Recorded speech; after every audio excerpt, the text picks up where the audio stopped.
बघा मुलांनो, आज आपण शिकणार आहोत वर्ड फॅमिली. काय शिकणार आहोत? ओके. आता तुम्हाला छानशी फुलदाणी दिसते का? फ्लॉवर पॉट दिसतोय? ओके. याच्यामध्ये मी काही रिकामी जागा ठेवली आहे आणि शेवटी 2 लेटर लिहिले. बघा, इथे EN लिहिलेला आहे, इथे IN लिहिलेला आहे, AN लिहिलेला आहे, OP लिहिलेला आहे, UN लिहिलेला आहे. ओके. आणि मग या फुलाच्या ज्या पेटल्स आहे, पेटल्स म्हणजे काय? पाकळ्या. या पाकळ्यांमधलं जे लेटर आहे ते याला जोडून काय करायचं आहे? आपल्याला वर्ड बनवायचा आहे. ओके. मी आता इथे अगोदर EN लिहिलेला आहे. ओके.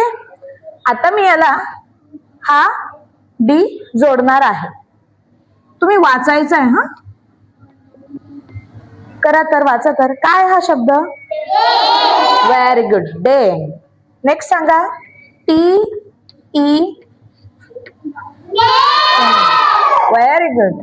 नंतर PEN.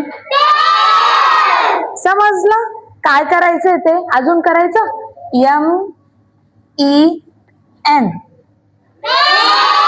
नाही. Very good. HE. Very good. समजलं सगळ्यांना? अशा पद्धतीने तुम्हाला ह्या सगळ्या फुलांचे वर्ड्स बनवायचे आहे आणि आपली एक वर्ड फॅमिली तयार करायची आहे. सर्वे करणार? करणार की नाही?